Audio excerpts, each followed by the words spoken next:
विश्वास कधीच घातक ठरत नाही, पण तुम्ही विश्वास ठेवून त्या ठिकाणी माळ घातला पाहिजे, विश्वास ठेवून बुक्का लावला पाहिजे. तुम्हाला कुठं जायची गरज नाही. नरगती सायास जावे नंतर सुखे तो घराणार आहे.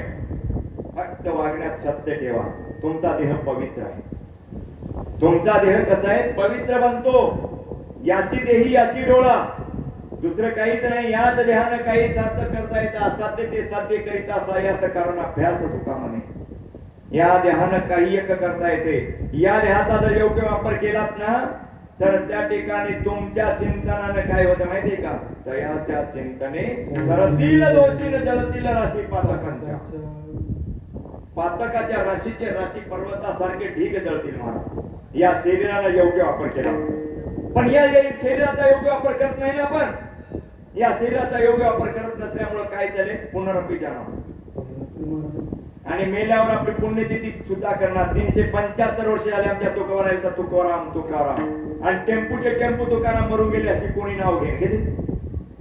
कोण्या तुकारामचा? ज्या शरीराचा योग्य वापर केलेला तुकारामचं नाव घेतो. राम म्हणता वाट चालेल यत्ने पाऊला पाऊले धान्य धान्य ते शरीर.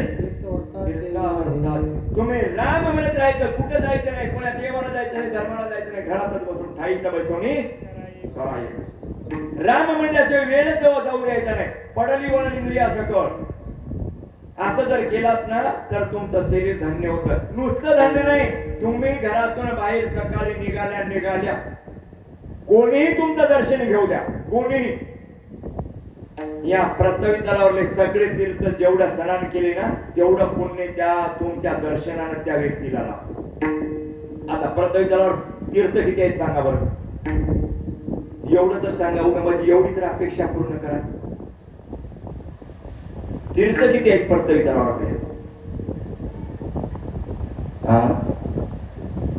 काय अन्य झाली व आमचा धर्म खरंच खालच्या थराला चालेल. तवाच्या काळातले लोकले चांगले होते, धर्माचे टिकवले, त्याग केले, तुकोबाराय म्हणले. सांडूनिया सर्व लौकिकाची लाज आळवा यदुराज भक्तिभावे पाहुनिया झाडे वरपडून पाला खाऊन विठ्ठलाला आळवावे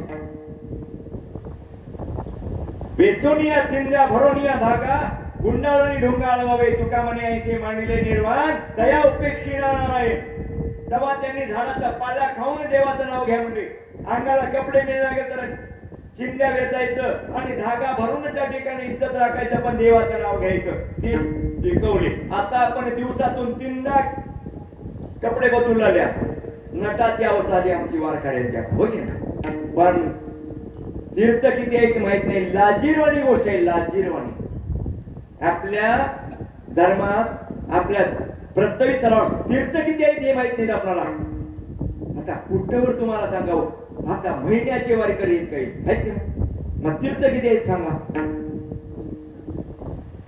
3.5 कोटी तीर्थ आहेत लक्षात ठेवा आपल्या प्रत्येक तलावात 3.5 कोटी तीर्थ आहेत आणि 3.5 कोटी तीर्थाचं स्नान केलेले पुण्य एक तुम्ही जर शरीराचा वापर केला तर तुमच्या या काळगापूर गावामध्ये तुमच्या घरातून बाहेर निघाले नाही गेल्या कोणताही जीव तुमचं दर्शन घेऊ दे कुणालाही तुम्ही दृष्टीस पडा त्याला त्या 3.5 कोटी तीर्थाचं स्नान केलेले पुण्य लागतं एवढं तुमच्या शरीरामध्ये कर्तव्यामध्ये त्या ठिकाणी सामर्थ्य पण शरीराचा आपण वापर करत नाही म्हणून हे सगळं झालेलं तेच ती माझी हित करी ती सगळं कसं हित होतं मारुत राहिला रुचकीच कानाची हार का घालायचं सांगा बरं आता एवढं तर सांगा केव्हापासून झाली ती प्रथा चालू आता तिथं रुचकीची माळ आहे म्हणून ती दिसली म्हणून त्या ठिकाणी तुम्हाला पटकन सांगायला पण केव्हापासून प्रथा चालू झाली हे थोडं मला सविस्तर सांगा तुमच्या घरी 1 वर्ष नोकरी करतो निशुल्क काही बी काम लावा तुम्ही म्हणशाल त्या ठिकाणी नुसतं त्या ठिकाणी हे बसून राहील पाटे उठून बैल सोडतो तुमचे 4 वाजता आऊत आणतो दूध काढतो म्हशीला चारा आणतो बैलाला चारा आणतो नाही ना ते फवारणी करतो काही काम करतो तुम्ही लावलेले काम करतो आणि तसं वाटलं माझ्या घरचा आणून खातो परंतु सांगा मला रोजकीची माळच का घालावं आणि सांगण्या गेलं तर आता महाराज आम्हाला नोकर ठेवच्या म्हणजे नाही ठेवत नाही एवढी माझी कॅपॅसिटी नाही माझं पामर आहे काय थोडंफार रुचकीची माळ केव्हापासून चालू झाली सांगा बरं रुचकी कोण आहे कोण्या युगापासून चालू झालं का करता तरता का द्वापार का कली केव्हा चालू झाली ती प्रथा बरं आहे तुम्ही बी 2 कान दिले देवाने सोनार कुंकले नळी निकडून गेले तुम्ही ऐकत आणि विसरून जाता सोडून देता हेही बरं आहे का आमचा माल पुन्हा ऐकणार ना आम्हाला सांगायला चान्सेस मिळाला तुम्ही जर विसरणार गेला ती बरं ठेवली देवाना असंच विसरत जा सांगतो ऐका त्रतायुगातली गोष्ट आहे लक्षात ठेवून ऐका रुक्माद नावाचे राजा होते रुक्मांगद नाही रुक्मांगद राजा हे एकादशीच्या व्रताचे रुक्मांद नावाचा राजा त्याच्यामध्ये रुक्मांगद आणि रुक्मांद त्याच्यामध्ये फरक आहे रुक्मांद नावाचा राजा होता त्यांना मूलबाळ बरंच वर्ष झालं नव्हतं खूप वर्षे मूलबाळ झालं नव्हतं आणि तेव्हा कसं होतं किती वर्ष आयुष्य होतं तर त्या युगामध्ये ते तरी सांगा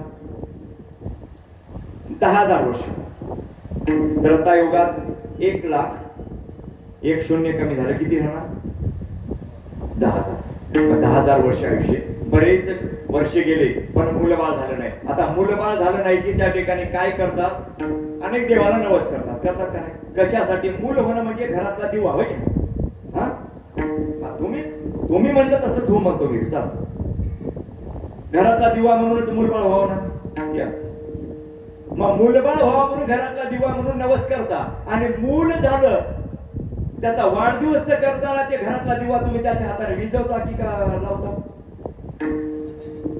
आता तुम्हीच म्हणता हे घरातला दिवा म्हणून नवस करतो आणि झाल्यावर त्याच्या हाताने विजवतो वा काही प्रथा झाली आपली पाश्चात्य संस्कृती सोडायची हिंदू संस्कृती अंगीकारायची जोपर्यंत हिंदू संस्कृती अंगीकारणार नाही तुम्हाला इंग्लिश शिकणं असं म्हणायचं नाही मला म्हणणं इंग्लिश अवश्य शिकवायचं लेकरांना जागतिक लेवलला जर पाठवायचं असेल तर इंग्लिश शिकवायचं पण संस्कृती घरात हिंदू ठेवायची 2026 चा वर्ष आहे मारवाड्याच्या घरात चला इकडे मारवाडी आहेत का नाही तुमच्या आजूबाजूच्या गावांना भालकी बिलकीला कुठे आहेत का बघा जाऊन उदगीरला बघा मारवाड्याच्या घरात चला मारवाड्याच्या घरात गेल्या गेल्या बाई त्या ठिकाणी जर तुम्हाला पाय धुवायला किंवा पियायला पाणी आणले तर तिच्या डोक्यावर पदर असते, तोंडातून जय श्रीकृष्ण मग ते पाणी देते.